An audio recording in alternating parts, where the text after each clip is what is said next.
Welcome back. Now, corruption has cost South Africa trillions of rands in the recent past. According to Corruption Watch's 13th annual report titled Accountable Together, over the last 13 years, over 46,000 alleged corruption complaints had been received. But in 2024, substantially less complaints came through. Can we take this as good news in terms of corruption levels actually subsiding? Karam Singh, former executive director of Corruption Watch, who is still with the organization in a consultancy role, joins us with more detail. Karam, thanks so much for your time this afternoon. And before we get into the complaints that we are seeing that are less, I would like us to start off with, the general environment. The 13th report, of course, coming through where we have a different political landscape as we've had now the GNU in power. Has that done anything to improve the fight for corruption, or is it too soon to tell? Thank you. I think possibly it's too soon to tell, but I think that there's a lot of positive signs that come along with the GNU. We're seeing some of the key ministries that are shared by different political parties. Some of the departments that have had significant corruption challenges over the years: correctional services, home affairs, education. So I think it's a positive development to see opposition parties taking up some of those portfolios. In terms of the impact of their governance on the environment, I think that still remains to be seen. I think if you look at the overall environment, I think there's still a sense that in many ways the fight against corruption in South Africa is a question of one step forward, one step back, as if we're almost standing in place. It's been several years now since the Zondo Commission, since the so-called era of state capture.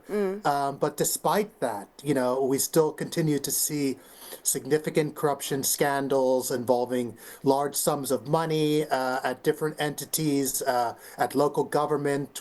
We see the SIU continuing to engage in wide-scale proclamations.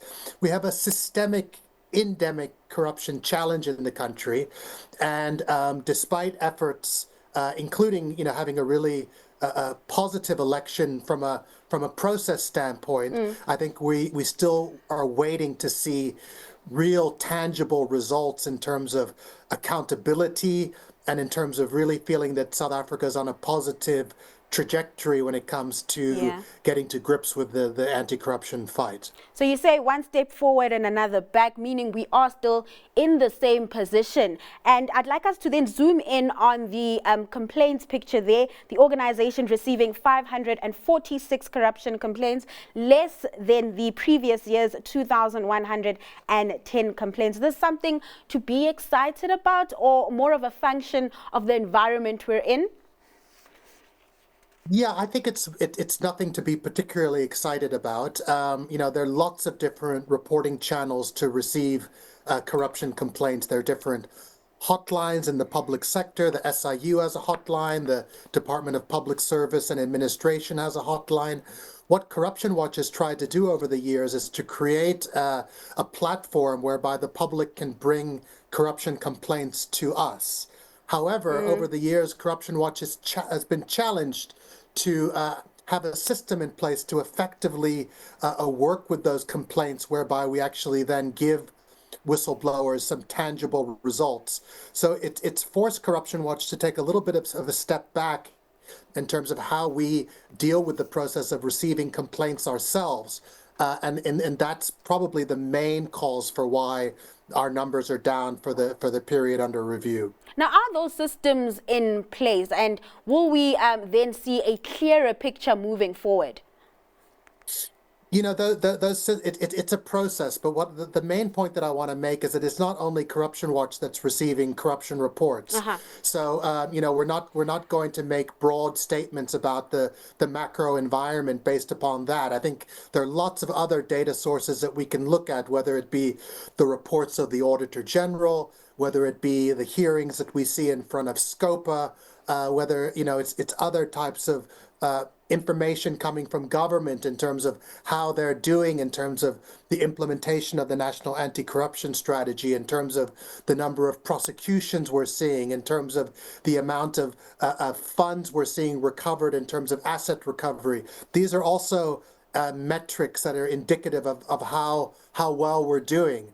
And certainly in terms of prosecutions, we're not doing well at all. In terms of cases have been enrolled, but we haven't seen any significant accountability for the key role players who are responsible for state capture, whether that be the Guptas, who haven't been extradited, or Jacob Zuma and his allies, whose fingerprints were all over the state capture project.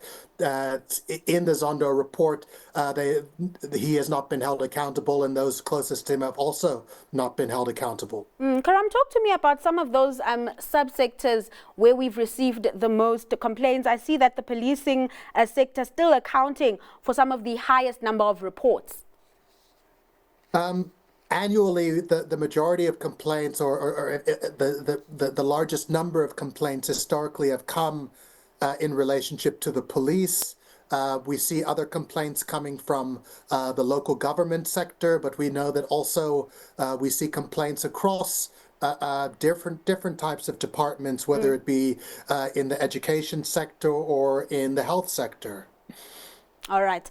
Karam, thanks so much for your time and just taking us through the Corruption Watch report. That was Karam Singh from Corruption Watch.